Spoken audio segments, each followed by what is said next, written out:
Andanza, el aliado que te ayuda en tu tratamiento para el control de peso.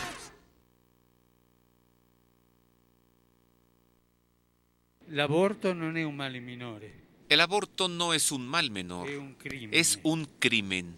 Es dejar a uno fuera para salvar a otro. Es lo que hace la mafia. Es un crimen, es un mal absoluto.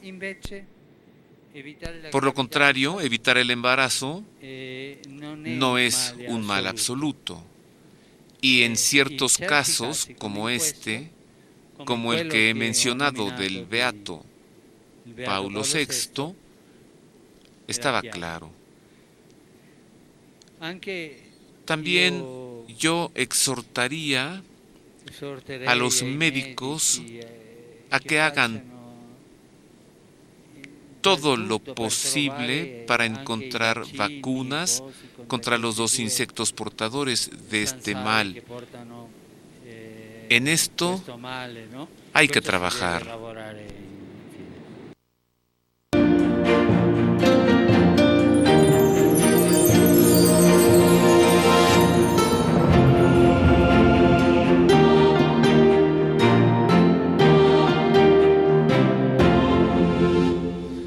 El Estado mexicano se encuentra en una grave situación muy delicada de violación a un tratado internacional, a un convenio mundial.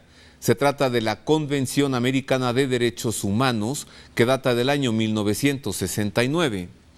El Estado mexicano está violando un día y al otro también un pacto internacional, conocido también como el Pacto de San José de Costa Rica.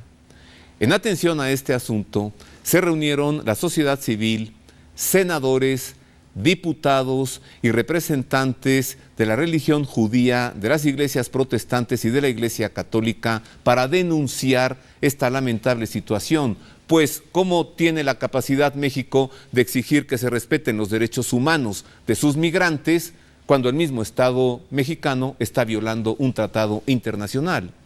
De eso se trata hoy. La libertad de creer. Le daremos a conocer esta lamentable situación y, por supuesto, también qué es lo que se debe hacer para enmendarla.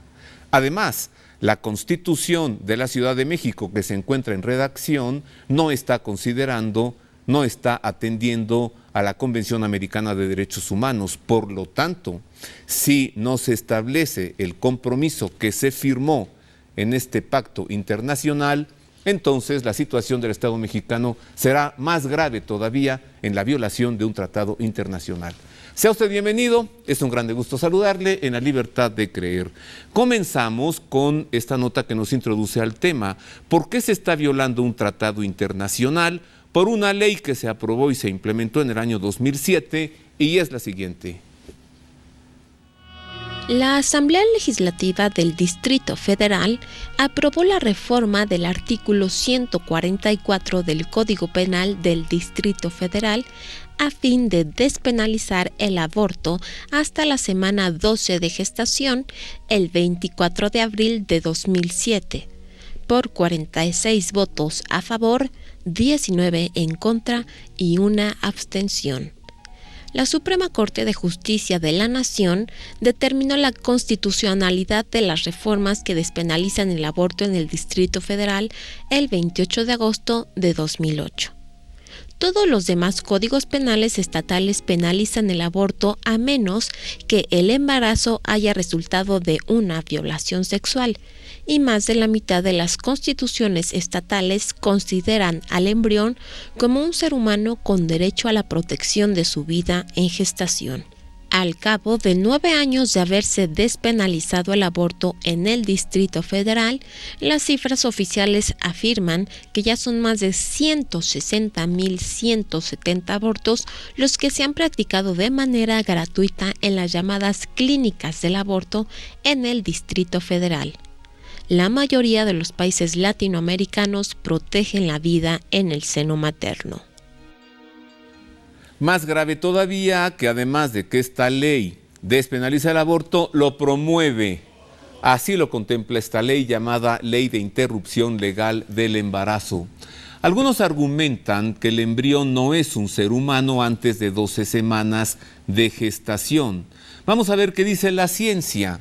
Apenas durante este encuentro que ocurrió el pasado martes 29 de noviembre, y le estaremos entregando a usted el resumen de esta reunión, la doctora Marta Tarasco, doctora en bioética, doctora en medicina también, expresó lo siguiente para demostrar que el embrión sí es un ser humano y mucho tiempo antes, desde mucho antes de las 12 semanas. Una vez que se fusionan los dos gametos, es decir, el núcleo del óvulo y el núcleo del espermatozoide, forman una nueva célula que por metilación y desmetilación, es decir, por agregar y quitar diferentes partes del genoma de los padres, forman un genoma totalmente diferente, parecido, pero diferente, único e irrepetible por medios naturales de ese nuevo individuo. Hay un argumento antiguo y la verdad desfasado con respecto al conocimiento que hoy tenemos del inicio de la vida humana desde el momento de la concepción, y que es decir que como hay algunas, una vez que comienza la multiplicación celular en esta mórula, en este blastocisto, en la gástrula, etcétera, que hay células que van a formar los anexos, es decir, la placenta, el cordón umbilical, el saco amniótico, y que entonces hasta que no termina de encajarse en el útero, que por cierto no es a las 12 semanas, a las 12 semanas el cuerpo humano está totalmente constituido, simplemente es pequeño. Luego lo que termina de suceder en los otros 6 meses es crecer, digamos, pero ya está totalmente formado. Pero me refiero al momento de la implantación, que entonces no se podría hablar de un ser humano. Evidentemente esto no es cierto. En primer lugar, cuando las células comienzan a multiplicarse, las células que van a formar parte de lo que es el cuerpo del embrión y las células que van a formar parte, que están todas alrededor de todo lo que son los anexos, ni siquiera pueden separarse. Si se separaran, se moriría el embrión. Entonces, esta esencia de persona está demostradísima a nivel científico, y esto sí es de vanguardia, ¿no? Entonces, yo creo que desde el punto de vista de la ciencia no hay quien no lo conozca, entiendo que no todo el mundo tiene que dedicarse a eso, pero entonces no vale usar estos argumentos porque son argumentos ya antiguos. El embrión, una vez que se ha formado su sistema nervioso, aunque no esté totalmente terminado de desarrollarse, siente dolor. Yo terminaría mi intervención diciendo que si no dejamos nacer a estas personas, si no las protegemos, después los que sí estén vivos se van a ir contra todos nosotros, porque cuando una sociedad no protege a sus vulnerables, la sociedad se descompone. ¿Qué le parece? Esto es lo que dice la ciencia.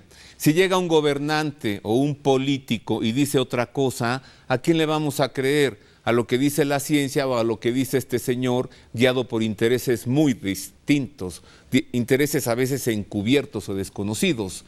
¿Quién fue el principal promotor de esta ley? Marcelo Ebrard, cuando era jefe de gobierno del Distrito Federal.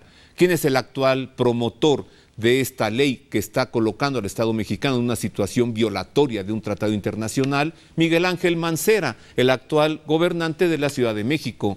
Y si los constitucionalistas de esta nueva constitución de la Ciudad de México dicen que el embrión no es un ser humano, ¿a quién le vamos a creer? ¿A ellos o a la ciencia? Pero avancemos. Como la Convención Americana de Derechos Humanos precisamente se centra en los derechos humanos, vea usted enseguida lo que presentó allí Hugo Contreras Lamadrid, experto en derechos humanos, allí durante esta rueda de prensa el pasado martes 29 de noviembre. La vida humana, como lo comentaba el licenciado Bustos, no se ha tocado siquiera como parte de pues de esta nueva Constitución a la que, no quisiera decirlo, pero nos vamos a enfrentar.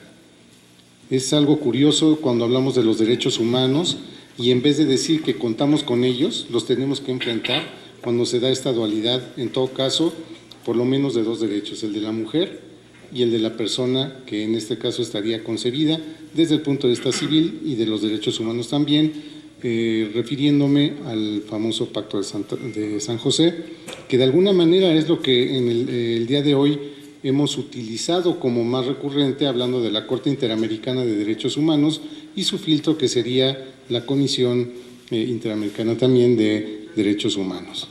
El derecho a la vida, justamente en esa etapa de la concepción, no hay quien proteja a esa persona. Y si no se protege a esa persona en ese momento, ¿cómo podemos después establecer una protección cuando no peleamos con ella desde ese momento o por ella?